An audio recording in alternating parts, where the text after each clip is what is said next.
Everyone, today I have a phenomenal guest. His name is Quinn Holiday, and he is one of the world's top narcissistic personality disorder life coaching experts.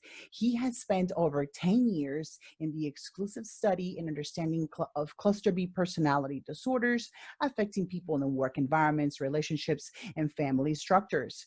Quinn has established an effective method of unraveling some of the most complex characteristics, tendencies, behaviors, and abusive tactics that narcissists use to mentally control and use to control their victims.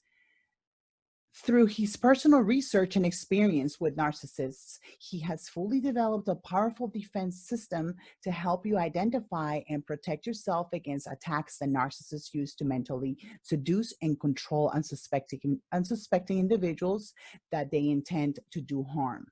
With over 100,000 subscribers on his associate direct channel on YouTube, Quinn has now solidified himself as a top-tier level expert in narcissistic personality disorders. Welcome to the Heal You Naturally Wellness Podcast, Quinn. Hey, thanks for having me. I appreciate it. It's an absolute pleasure to have you. I've been after you for over a year, and I finally get to have you on the show. And so without further ado, we are going to go ahead and jump in. So why don't you briefly tell us about your journey into narcissistic personality disorders, life coaching, and everything you've been doing so far? Well, I got into this whole thing by myself from dealing with a narcissist. I didn't know what it was. Back when I was dealing with this, talking about 6-7 years ago, the information that was readily available to people, even on the internet and stuff, it wasn't a lot of information. So when people thought about narcissism, you bring up narcissism, the average person would think somebody who likes to be in the mirror, looking at themselves and stuff like that. They didn't realize just how diabolical the disorder that it was, and that it's an actual disorder. So I was thinking the person I was around and with was bipolar. That's the first thing that we think of when they're going from all these other things. So you're like, oh, they're bipolar. But it wasn't until I went to a bookstore. Remember, I went to a bookstore and I came across a book on borderline personality disorder, right? And I started reading it, and it was making sense with what I was dealing with the person that I was with. And I just had this book. That book became like my little Bible in the relationship while I was with him. Mm-hmm. And then I graduated and went and got another book. I just was hitting up the psychology section, looking at as much stuff as I could. And I started studying, and everything started making sense. I made my escape, because that's what it was, an escape. I got up out of there, and I was going in deep because I was still looking for answers, as a lot of people do. They look for answers. And so I was still looking for answers. And throughout that, I ended up creating a YouTube channel to talk about my experience. I was only just talking about what I went through. I didn't know that it was going to turn into what it turned into. So from there, I got the YouTube channel going, started talking about what I was experiencing, what I was going through. And then boom, here I am today, over 100,000 subscribers. I got an award-winning documentary, the Departure of Empathy documentary, won an award for Best Independent Documentary of 2018. Excellent. So excellent. Yeah. I'm sorry to cut you off. I just wanted to say I watched the documentary. It was phenomenal, very real, very relevant. And so everyone's got to watch it. We're going to tell you where to get it at the end of the show, but keep going. Yeah. So from there, I basically, started making it, a point to really get this information out, because so much confusion goes with this. So much unanswered questions go with a person who's dealt with one of these type of individuals, that it can leave their mind in a twist. They could be totally messed up. They have, they have post-traumatic stress disorder, and stuff like that, and the likes, So, I think I get the sun on my face. So yeah, for me, that was just one of the things that I wanted to, put in place to get to talk to people and let people know what was going on. So I decided to start the YouTube channel.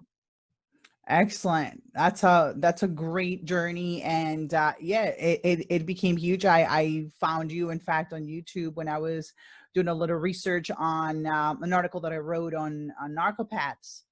Hmm. Right, the combination of narcissist and a sociopath, and Hmm. exactly what you're talking about is for those people who are currently going through. We know exactly what you're going through, and it's just that you don't know what's happening to you. Like, you're lost. You don't know why. And so when you start looking for answers, like you said, is when you realize, oh my God, I'm dealing with like, the way I describe it in my article is, I always say, like when growing up, your elders would say, the devil, and they painted this picture of like the horns and all that stuff. Oh, that's no, that's not it. It's dealing with sometimes with a sociopath or narcissist. That's the closest encounter you'll ever have with the devil. Right. Some of them could be very, very vicious and like that. So thank you so much for answering that, Quinn. I'm gonna start with the first question. So why don't you tell us about society promoting narcissistic situations? I found on your Hmm. YouTube channel, and I found that I think that would be a pretty good topic to talk about. It's a good question. Society today, with everyone, having a hunger to be noticed, because social media has, ever since you think back since 2001, when social media really started hitting the market with Facebook, stuff like that, it started off real lightweight and then it graduated, right? So it perpetuated into something where now people are so addicted to being on their phones, to getting likes, to getting attention, to being noticed, that everything now is about what's trending, what others are doing, what others are liking, and we're falling away from individuality and we're going with a group collective consciousness, which is all about self, which is all about promoting self and getting attention and feeding off of other people. So even the media buys into this. The Yep. media behaves that way. So when you see the media behaving that way, and so many people who get their information from these sources, they begin to think this is what it is. This is the way things are supposed to be, and so now you have the behavior being more so engineered, if you will, to becoming that. And society is pushing this behavior, and it's becoming more and more widespread throughout everywhere. So I think a major part of it is because it's kind of like there's money to be made. There's it's almost like high schoolish to Yeah. me, in my opinion. When I talk to people and they describe narcissists, and I'm kind of outside the box when it comes to this knowledge, but I look at it and people say, they're like little children, but I see them more as juvenile delinquents. Yes. They act like they're about 13. If you have that 13-year-old that's out of control once they get into puberty, that's when you have the most problems, and that's when they're acting out. So I think society is keeping the mentalities of people at a 13-year-old junior high level. Even Mm-hmm. the information that comes out, the movies that come out, all of this stuff is at like a 13-year-old junior high level. Yeah. It's nothing of substance. So it's nothing that challenged the people's mind to think greater, think higher, to perform better. It's all at a very minimum amount of putting out. And so that's what I think. I think it's so widespread, and it's being promoted through many other a variety, at least, of other outlets that are pushing this, because it's big. It's if you're not, then you're nobody. So everybody jumps on board with the same Narrative. nonsense of these. Hmm. Yes, I agree with you. You couldn't have said it better. There's no substance. Like, you listen to some of the shows from the video games, so from all of that. I'm trying to not shield, but kind of like guide my son away from that. He doesn't own any gadgets, none of that. And, it's Well, important. well, if you look at it, think about this. Look at that song "WAP" by Cardi B. I mean, if you're allowing this to be out there, where's the decency in society now? At what point do we say, wait a minute, that's not appropriate? We got kids, listen, we shouldn't be promoting this. Where's the decency? I remember back when Two Live Crew came out, I was a little kid. They had a derogatory song. They got banned. They Yeah. banned them. Yeah. I mean, at least they were trying to uphold decencies. Now, anything goes. Oh, wow. Anything goes. Yeah, like it's mind blowing, but I'm gonna say this, what is even more mind blowing is observing children dancing to this on social media platforms, and either the parents know, they think perhaps that it's part of being cool and not being too restrictive. That actually it's pretty concerning to me to see children dancing to WAP, but also rap. You know, rap changed from when we were growing up. You know, like the same thing with me. Mhm. Now, when you listen to male rappers, the way they refer to women, and you know, listen, I am just gonna say it like it is because it's the reality. We've been hearing these crazy rap songs that, you know, teenagers have been listening to, and that also goes together with, you know, the way I was reading an article recently, actually, yeah, it was talking about how they're normalizing violence through you know, these songs, videos, and also the porn industry. You know, because I've promoted a couple of organizations that because now children trafficking, all that, it finally came up to light, but I've been you know, an advocate for years of like helping promote companies, not companies, organizations who are, you know, taking these companies down and like that. But going back to our topic, yeah, it's Mhm. very important to kind of like, children need to experience things according to their age. And for example, my son is 9 years old, and I feel that especially because of, you know, the radiation and all that, I didn't want him to have the gadgets. But most importantly is what's out there, you know, like I Mhm. think as parents, our responsibility to shape um decent individuals, we, and to raise a good person, we need to make sure that what they're being exposed to. And so our jobs as parents is to you know, protect them from stuff that they shouldn't be watching early on. But thank you so much for answering that. Now Yeah. my next question is, can you tell us about the dynamic, or there's the three stages of excuse me, what you call a transaction instead of a relationship, as you Mhm. call them, when dealing with a narcissist. So these are love bombing, devaluation, and finally discard. And then the one that actually happens more, the fourth one, is re-idolization.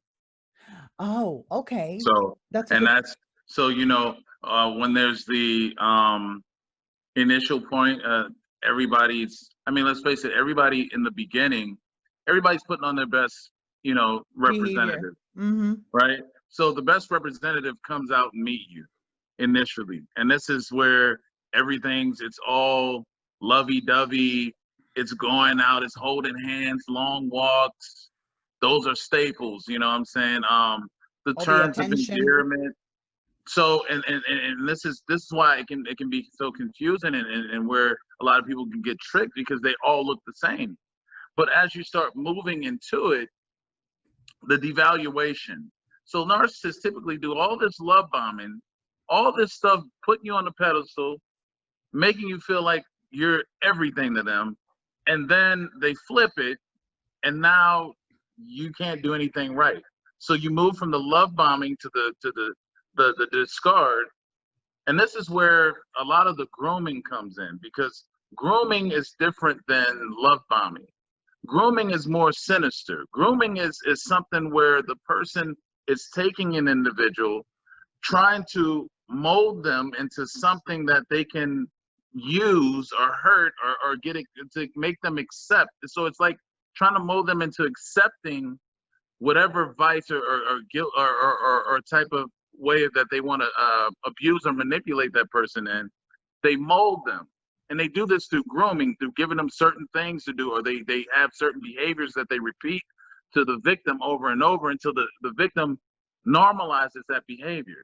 Now they've been groomed into accepting that, right? So grooming is a very predatory type of sinister method that happens usually in the second phase, which is that devaluation. And based on how they take to it, the devaluation can get drawn out for a while to where they won't discard. You know, the discard won't come as long as the person that they've groomed is being, you know, operative, at least in that capacity. But once they try to break away, now it's time to discard them. Yeah. Okay. Or once that person tries to show any autonomy or independence, now it's time to discard them. And then once they go to the discard mode, it's like you're trash and they want to get rid of you. They want to, they're cheating. They're doing all of this stuff. Not to say they're not cheating before, but the difference is in the discard phase, they don't care if you know or not. Wow. They won't care. All right. They'll tell you that they're cheating in the discard phase. They don't care at that point. And so once that happens and then they finally get rid of you, and let's say you go on and you're doing all this nice stuff, they get the new sources and what it added up to be. Now you start looking good again to them. So what do? They re-idolize you. Now I said all of that stuff about you. I know I treated you wrong. I was wrong, but I didn't know how wonderful of a person I had in you. Now they're re-idolizing you. Now you're wonderful again. Okay. And that's how the cycle of per person, because many times the person that's been abused by the narcissist wants to get that validation back to rebuild their self-esteem and their confidence. So for that person that has abused them to come back and say, now I realize your value, a lot of times if that person is not strong enough, they'll go right back to the narcissist in the re-idolization phase. Mm-hmm. Yeah, you know, and it's interesting that you say that because sometimes in this I learned from you, obviously, and from reading other sources, but you always talk about the fact that they don't know that that's happening. Like a lot of times, you know, when the re-idolization period comes, they're like, you know, why is this happening? Like, why are they coming back? Why? You know, there's just always so many, like, I think one common denominator with when you're dealing with a narcissist is there's always so many questions. There's so much drama, which we're going to talk about with the next few questions. And also people say, why don't you get out of the relationship? Why don't you? Because of that manipulation, right? What you were saying before, the grooming.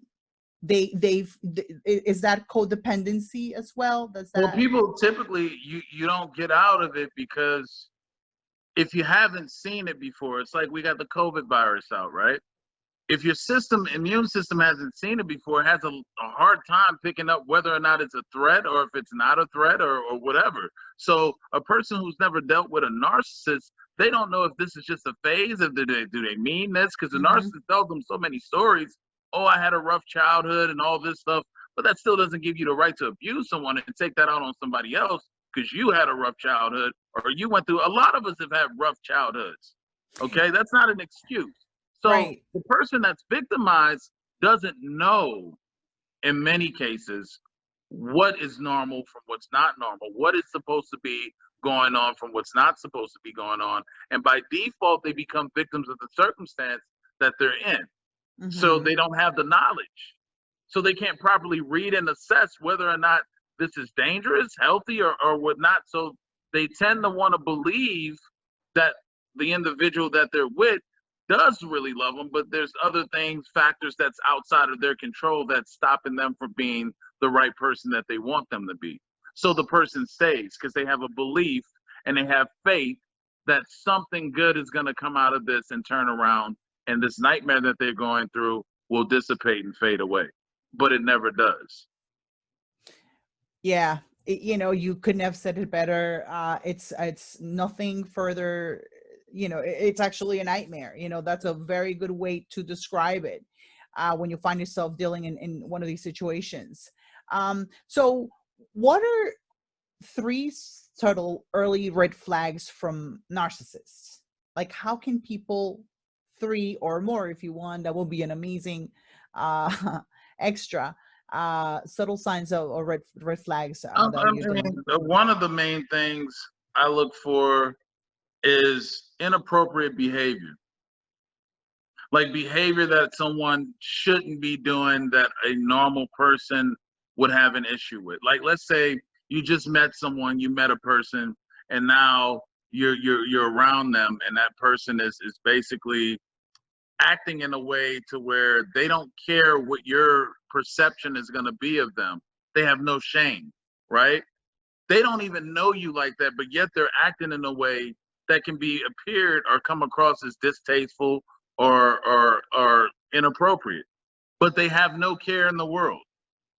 A normal person they're not gonna move that way because they're not gonna want to mess up in that way. But oftentimes narcissists don't care. They're so full of themselves and into themselves, and they think that they're so adorable that you'll accept it all the time.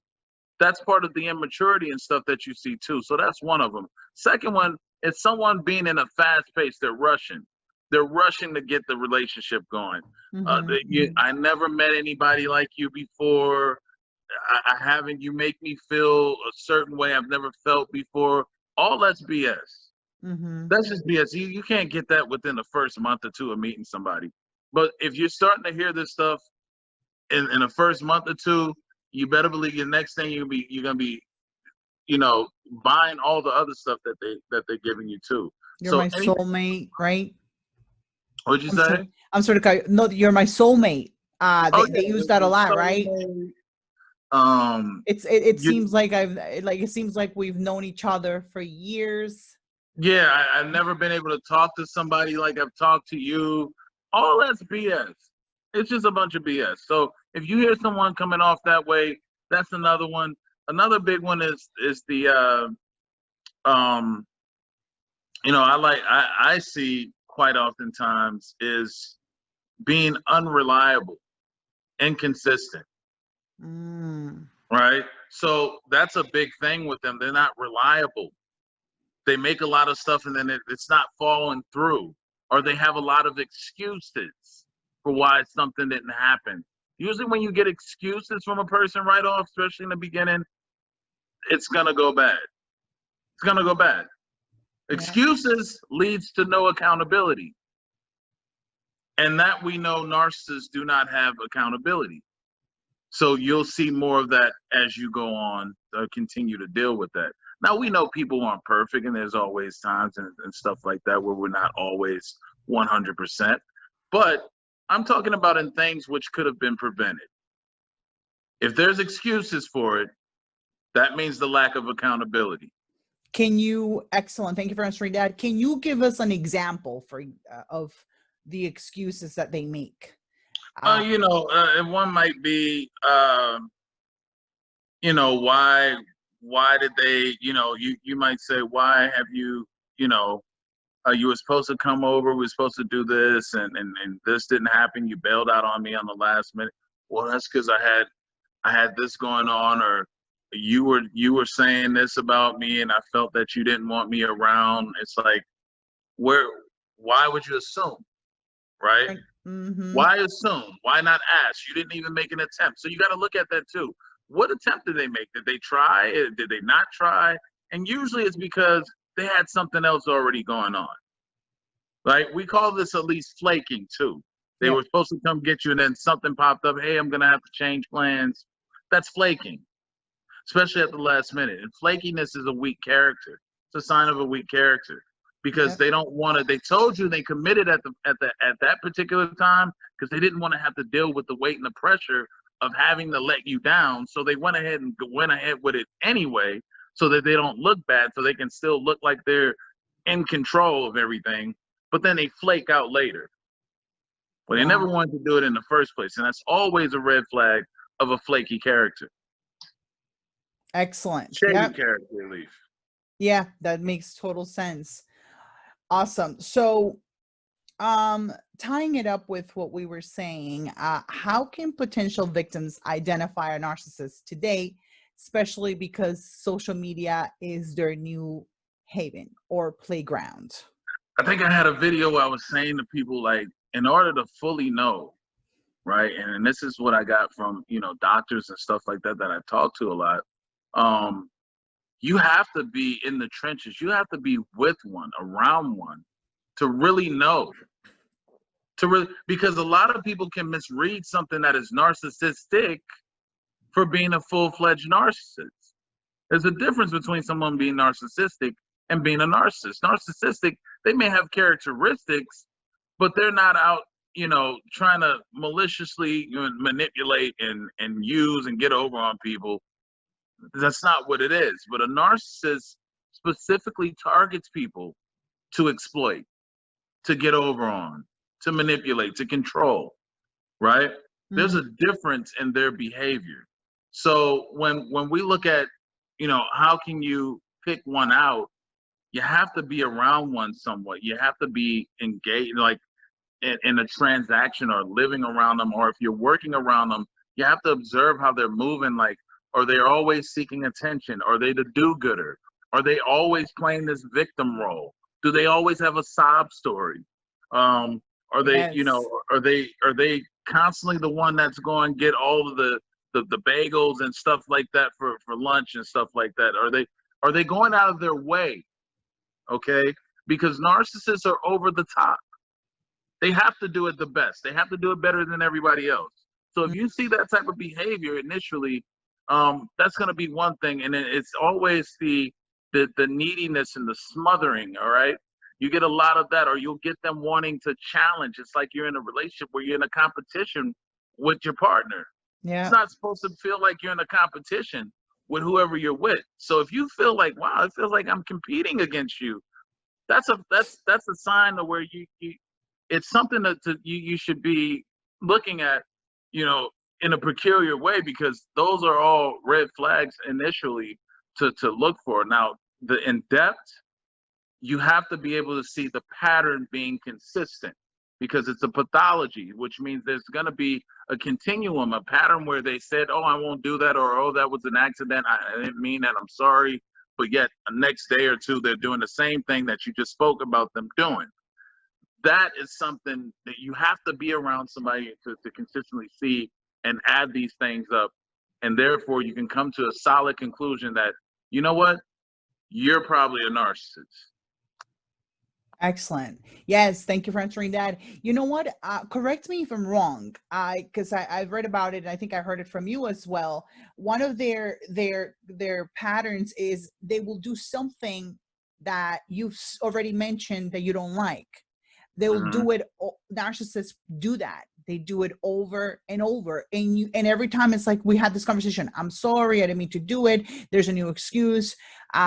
Don't do this particular thing, and then they keep doing it over and over. So it's like they don't care about your feelings. You've already boundaries. Right, boundaries. They don't care about pushing and exploiting your boundaries, because you set a boundary, and for them it's more or less like, well, I'm gonna show you that I can still do what I want, and you're still gonna keep me around. You don't tell me what to do. I do what I want to do. And as we allow them to still continue to be around us, pushing our boundaries, we're just confirming to them what they already think and why they behave that way anyway towards us. So unless we make a solid line in the ground, in the sand, and there's no compromise to that, that's the only way we won't have that issue going on. Because they're going to test your boundaries. They're going to push that constantly. Narcissists are bullies, and they're cowards. Yep. And that's how they move. And if they find someone that they can get to make afraid of them, they'll keep you that way. Exactly. Yeah, that is so true. Thank you for answering that. So another thing is, like, why do narcissists get involved in so much drama? Well, narcissists, drama is a part of what they know. They've lived in so much dysfunction, and drama and chaos takes a lot of attention off of them, right? So the drama a lot of times is done to cause confusion, to cause a distraction from the main issue at hand, which is them, right? So if they get everybody tied up and caught up in their drama, no one really has time to really be assessing and looking at them in a critical way. So narcissists love chaos, confusion. They love putting people against each other. They love that type of stuff, espionage, all that type of stuff, and anything that's, underhanded and criminal. A lot of times they like that type of thing. Anything that's taboo, that they're not supposed to be doing, that they can get away with or engage with, that's right up their alley. It's like a rush to them. So drama, not only does it get attention off of them, it gives them a rush as well. It gives them the feeling of, you know, having control, especially if they're the ones causing it. Yeah. It gives them a sense of power. It's all about control, correct? Like with them, everything is about how they can control you, the relationship, obviously, your life, everything that surrounds control. Well, yeah, in a relationship setting, the drama, it can be a way of them relieving themselves of anxiety and a negative feeling that they have on them.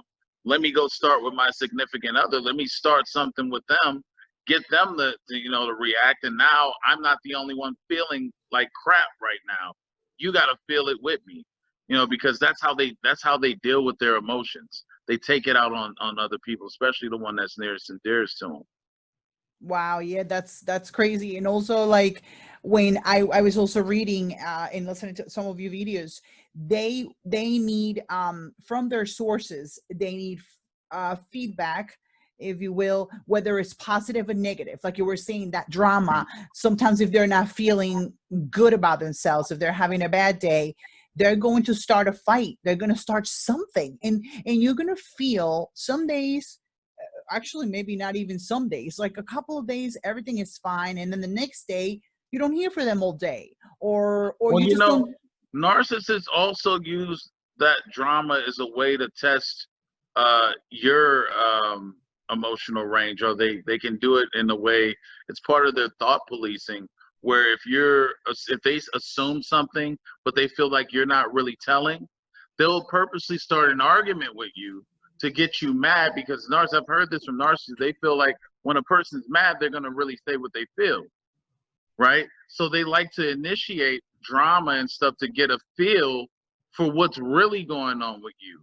Wow. How you're really thinking, how this is all part of the way that they operate. And people don't know this. So they think when they're starting an argument, they're not starting an argument like they really mean it. They're only trying to get feedback to fill out where you are. And that's what they do.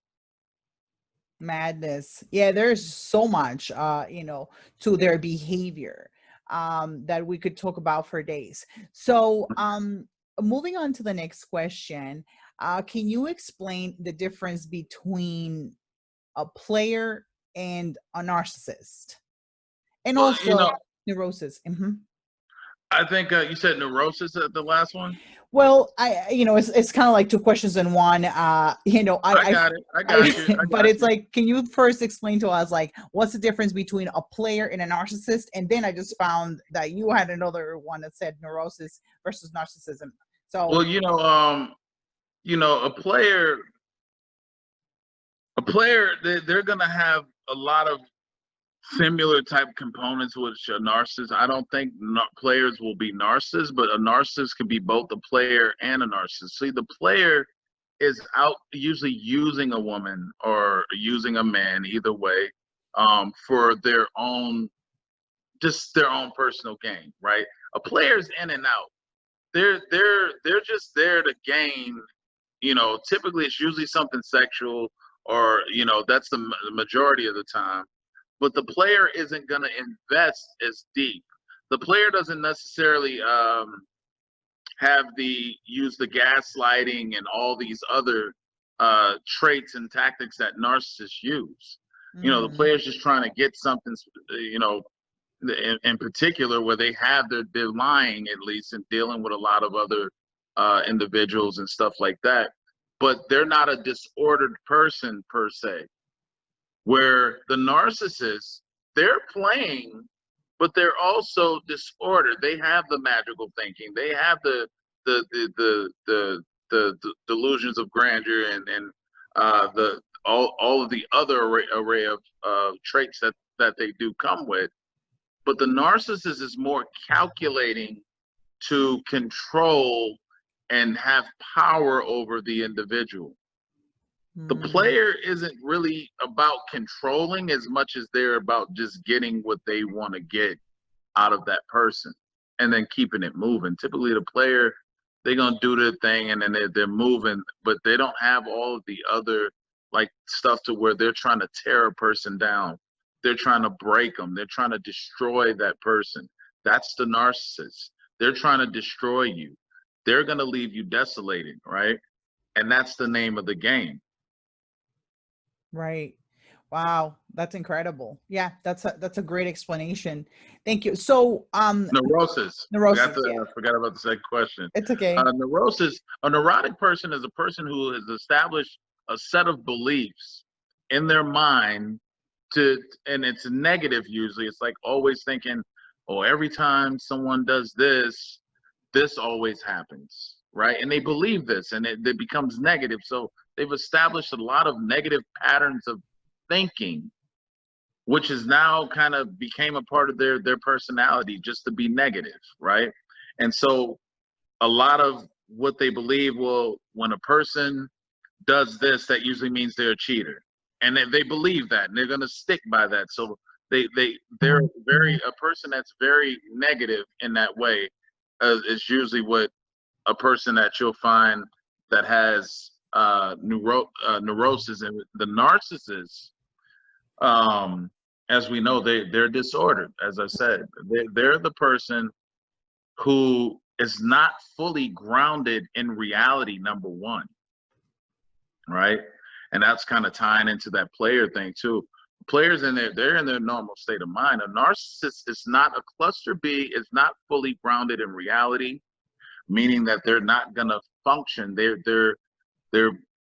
on the verge of being, you know, well, they are insane, at least, you know, these cluster Bs. So you have someone who's insane who follows a pathology. The player can come out later and not be a player no more, but a narcissist can never stop being a narcissist. Mm-hmm. That's the way they are. So that pathology is going to carry itself out. It's maladaptive and it doesn't change. So it's inflexible. They're not going to make the adjustments, right? They're not going to get tired of being a narcissist. Narcissists like their disorder. They want to stay there. They like getting over on people. They like having the one-up, right? Now, a neurotic person may not be going out about in that way, you know, to get over and to hurt people, but they're very negative thinking. Mm-hmm. So that's typically what you see. Gotcha. That's an excellent analogy, actually. You explained it really well. Thank you. So, how are narcissists perfecting their craft through online dating apps? I was watching one of your videos where I think we're going to mention that before, you know, social media, the internet is their new playground, and it's very easy for them to maintain long distance relationships with different women or men at the same time. Or, you know, it's very easy now with online and the dating apps and like that. Tell us more about that. Well, you know, and I specifically, especially for women, I always tell them, stop one of these. I know you want to try it and see, you know, what you might be able to get out of it. But the majority of the mentally disturbed, mentally ill are out on these dating apps. That's what you're going to run into. All of the guys who wouldn't have a chance in the world of talking to you in person is now conversating with you on the dating app, right? Wow. And so this is where they go, because it gives them an equal opportunity to compete with men who are more decent. You can't tell the difference there. So you can't necessarily reject them right away. It's all typing, right? And then sometimes you may FaceTime or whatnot, but it's minimum. But the thing about it, as people get on there and they get on these dating apps, the dating app will start to become, it can tear down your self-esteem and your confidence, because if all you're running into is these weirdos and these messed up individuals, which are predominantly on there, you will eventually start thinking that something is wrong with you. Yeah. Right? And it's not because it's something wrong with you. It's because where you are, the majority of people there, something's wrong with them. This is where it happens at. And so as the deeper you go onto there, and it's like weirdo guy after weirdo after weirdo after weirdo, it starts to change your mental perception. And when you're off the dating app, you start to connect, right? And you start to form a continuity of what's on the dating app being the same thing as what's outside of the dating app when you actually run into guys out there. So you're already going to start misjudging them based on feeling like this is what all guys are. No, more of the socially awkward individuals run to those things, and they're not going to be like a normal guy that you met in person who may approach you, have the right conversation. That's not to say he's going to be right either, but the thing is, your chances, we're looking at the odds here we're playing. We're playing an odds factor. So the odds of you running into a person who is gonna not be right for you, who's doing this, they're manipulating. Think about it. They can talk to, these guys are probably messaging woman after woman after woman with the same copy and paste line. Yeah. And just waiting for somebody to bite. So they can perfectly craft the right intro or message to get a woman to respond, send it out there. And the reason why I mainly say it's the women become victims, because it's, from what I've heard from women, the guys aren't getting a lot of messages like that, but the woman, her whole inbox, she'll have messages for days. Yeah. Right? And that's a sign. Most of these are predators. And this is where you're going to run into them at. Wow. That's pretty revealing. So, today's dating scene with, millennials and everyone else, even there is dating after 50s, Christian dating, blah, blah, blah, all of that. How can women protect themselves, and actually in some men, but mostly women, protect themselves from those predators? You are saying that they really need to be off of those dating apps and maybe You gotta be off of them. That's the only way. They're gonna wind up being somebody's Red Bull. Meaning that the guy is telling them that he don't need any energy, she's his energy. All of this talk that they start talking and to boost the woman up, to make her think that she's so much to him. So you gotta understand, there's a desperation factor too when she goes on there. He's trying to beat out the next guy.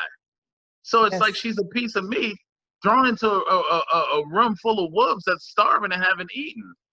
Oh, yeah. That can't be a good outcome.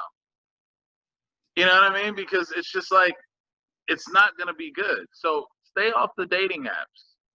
Now, if you want to meet someone, go to some of these business seminars. Go to where you're going to have some more, affluent men going to, that's trying to do something. And they're like, a lot of these guys, they got all the time. If you think about it, if a guy can talk to you all day, every day, and he wants to FaceTime you, you're cooking, he wants to hear you cooking while you're cooking. He don't want no time away from you being not with him. That means he can't be about much. He can't be doing anything with his life. Because what time? I was like, well, shouldn't you be doing something? Yeah. So the thing is, this is what you run into. So get around guys that are being productive, that are doing stuff. It's nothing. A lot of these business seminars are free when they're going on, at least, the COVID stuff, but they're free. You can go there, and I'm not to say that they're not there, but they're not going to be thinking, oh, let me go to a business seminar to go meet this next woman that's going to be my source of supply.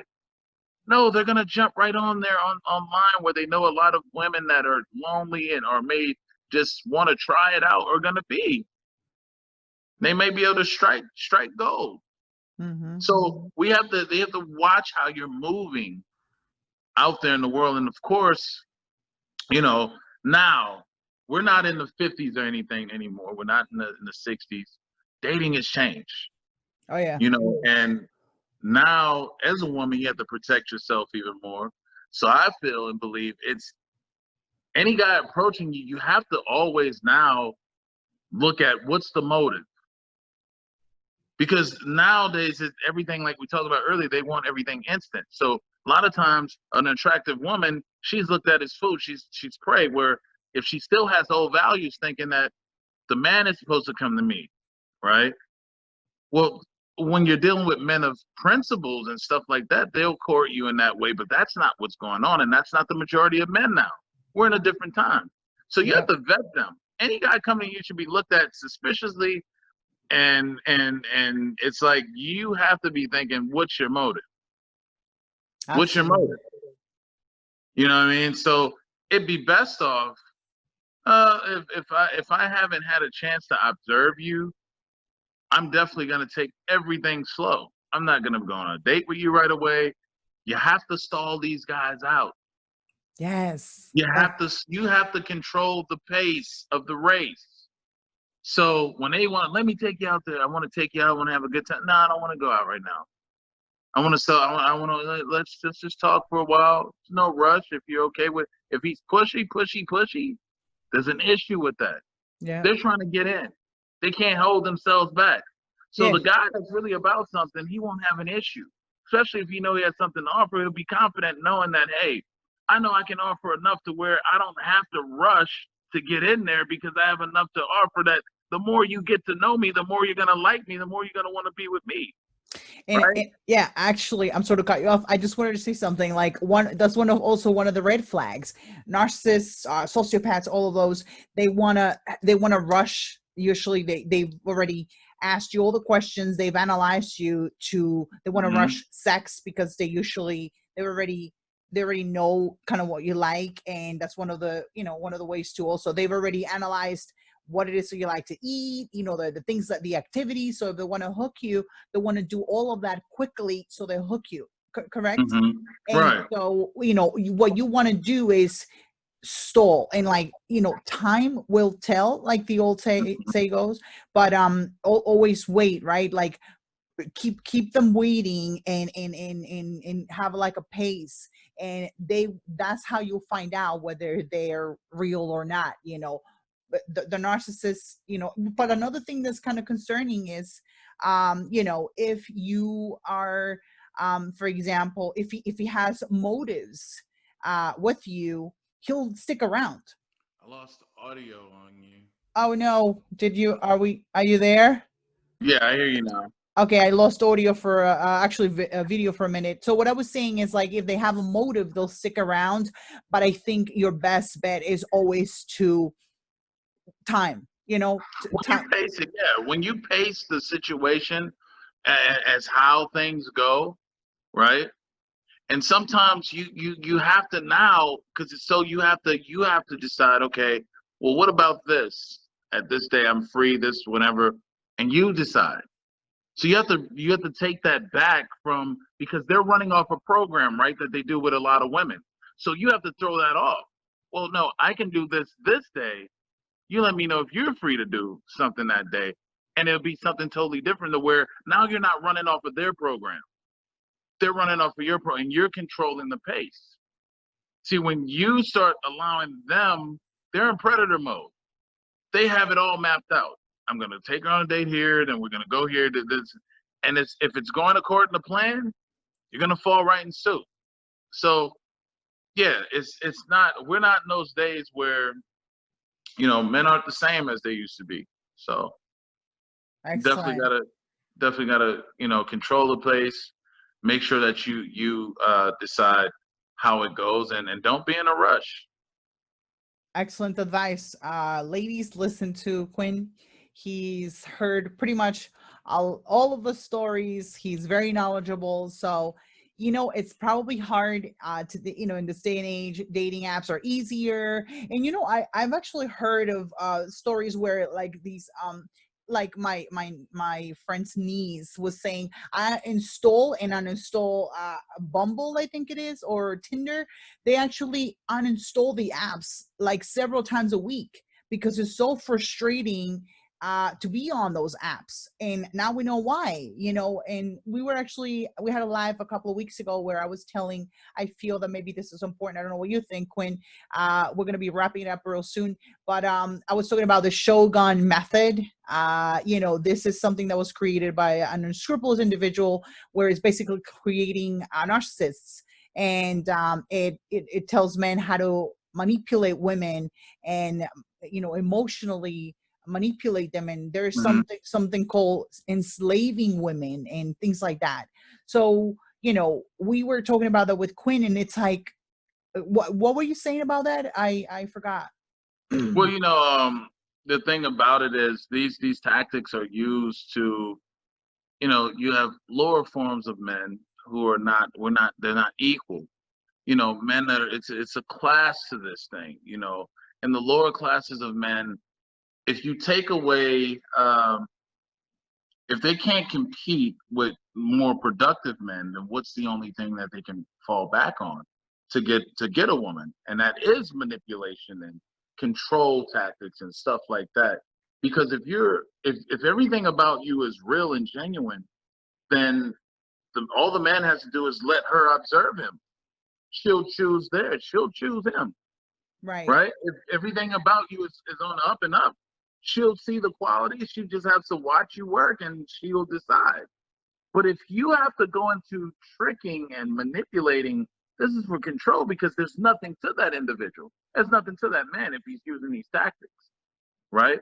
Because you're not supposed to have to use that if you have value to yourself that a woman would find virtuous, right? And she would want to be with. So they're teaching guys this because there's a lot, overwhelming amount that are in that bracket, that are in those bottom feeder brackets that are predators. So they want to be able to blend in if they don't have the status or the economic backing for themselves, and they're not an affluent male. How do they compete to still get women when women are raising their standards? How Right. do they still be able to maintain to get those women? Well, they got to know how to play the games better to trap them. And so this is why these type of programs are coming out of the woodworks, because women are a lot of them are raising their standards. And that's what happens. And the counterparts of men, a lot of them are being left behind. Yeah, that's pretty sinister. Yeah, thank you. You know, and always raise your standards. You know, as a woman, have value and don't take any kind of BS. Like Quinn was saying, you know, if you start noticing certain behavior, don't be afraid to walk out, because those of us who've had experience with narcissists and things like that, and people like that, you know, it's hard to walk away. But we've learned the hard way that the best thing that you could do if you feel that you're dealing with one of these individuals is just walk. You know, if some of these red flags that Quinn has been talking about and the behaviors, and do your homework, educate yourself, go watch Quinn's videos, and anything else, read whatever else you have to do to educate yourself. That's the best way to protect yourself from potentially dealing with one of these people and identifying them. Another thing too, for you get out of there, a lot of times, I mean, any guy, it's not about money or anything. The most valuable thing a woman will look for, what can you learn from that man? Is he teaching you anything? Is he trying to help you better yourself with knowledge and wisdom? Is he giving you something to take that can't nobody else take from you? You can't take knowledge from somebody. Once you know something, you know something. What are you able to learn from that man? Right? And so if most of them, they're not going to teach you anything because they don't want to teach you all of this stuff, and then they don't have the best intentions, and then you leave. Now you learned all of this stuff and you can go be the right woman with the right man. So this is one of the I'm not, this is something to look for. If you're not learning anything from that man and they can't teach you anything, well, what's the point? Right. You know what I'm saying?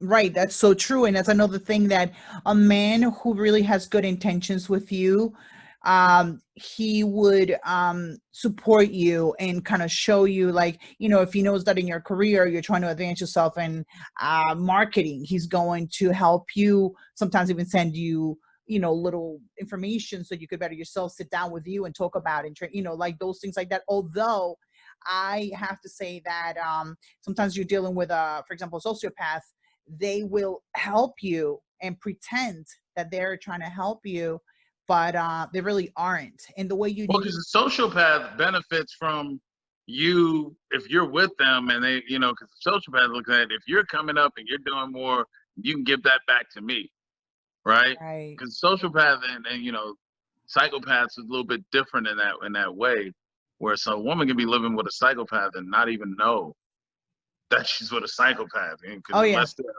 because their thing could just be power. And if they're in that position of power, they're good. He's not going to be mistreating you necessarily, but he's doing everything where he's at to keep and maintain that power. But you're none the wiser. He's like a normal guy to you. Narcissists are the most dysfunctional ones, though. They're like the juvenile, the adolescents of out of the cluster B. So this is why you see the most reckless behavior out of them. And they, for damn sure, are not going to want to have you having all this knowledge and doing all this, and then you leave them and go be a better person somewhere else. But sociopath, they can do that. I mean, they can definitely, give you some things, but keep in mind, it's only going to be so much. It's only going to be so much. They're not going to give you a full spectrum. No, it's just like little bits and pieces to try to make you believe that they're interested. Right. There you go. Thank you for answering that. All right. So just wrapping it up, I could talk about this for days, Quinn. I would love to have you. I'm going to probably, if you agree with it, have you back. But here's our last question.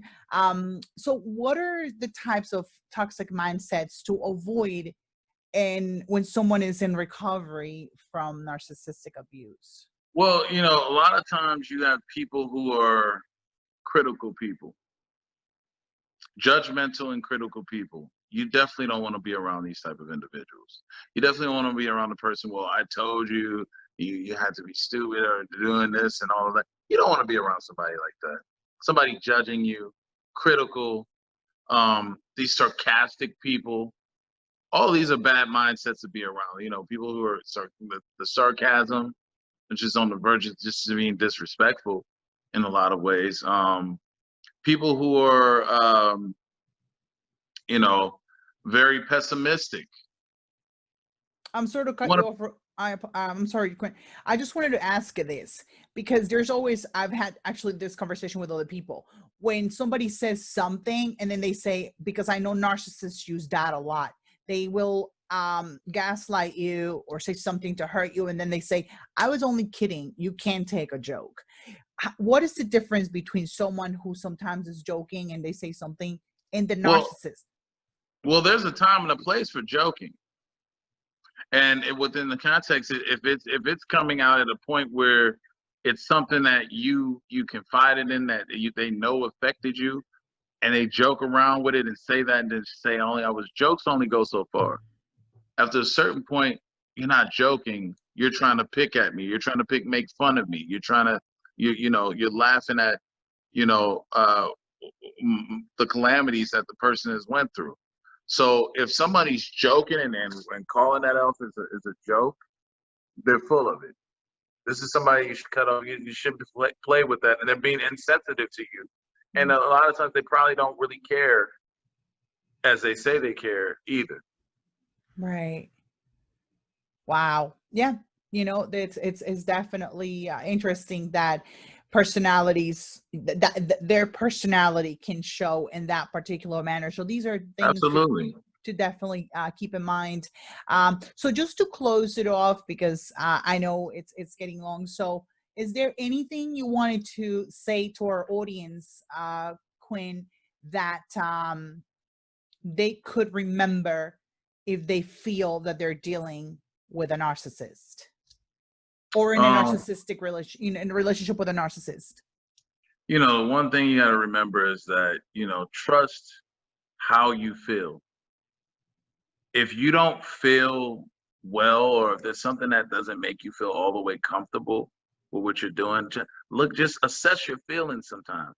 Do I feel content? Do I feel happy?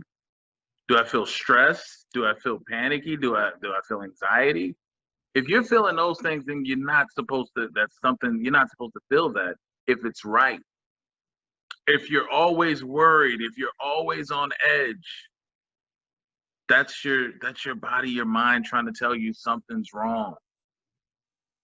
Right? So if you're feeling in that way in any way, or you're feeling like you can't be yourself, you can't say certain things, you have to have this and that. If you feel like you're a peacekeeper in the situation that you're in, you're probably in the wrong situation. It shouldn't just be you keeping the peace. It's a collective. It's with you and someone else. So if they can't keep the peace, but you got to be the one keeping the peace, that's not equal exchange. It's an unfair situation, and it's a situation that's not going to pan out well for you. You need to try your best to create an exit plan and get out of there if you can as soon as possible. Absolutely. That's a great, answer. And definitely, like Quinn was saying, pay attention and just do your homework. If the relationship is not serving you, look for an exit, quietly, be careful for people that are dealing with like violent narcissists, children involved and things like that. I highly encourage you to go and watch Quinn's videos. You will learn so much. You will heal. I can guarantee you that, because all of the information that you need and the tools to address that situation are there. So we are actually at the end of the podcast. Guys, a way to connect with Quinn online is on his YouTube channel. First, I'm going to mention his Instagram account is Instagram, and the handle is AGRP Network.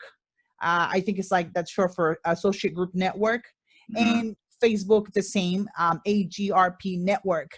Why don't you tell us, Quinn, about your current projects? Where can they find you on your website, about the documentary, so they know how to get it and where to get it? Okay. So right now, I lost you for a minute. There we go. There we go. So, and also about the book, right? You have a book that's coming up. We are potentially going to have a Q&A. Can you hear me? There we go. Can you still hear me? It's kind of low, but I could hear you. There you go. All right. Awesome. Yeah, so your book, right, too? You have a book coming up? Yeah, book's coming out. Thriving After a Narcissist. Should be coming out towards the end of October. Telling my experience, how I got here, the things that I went through, what I learned, and how I got to the point to where I'm at now. A lot of stuff in there. I never told my story, but my story can be found in my book called Thriving After a Narcissist.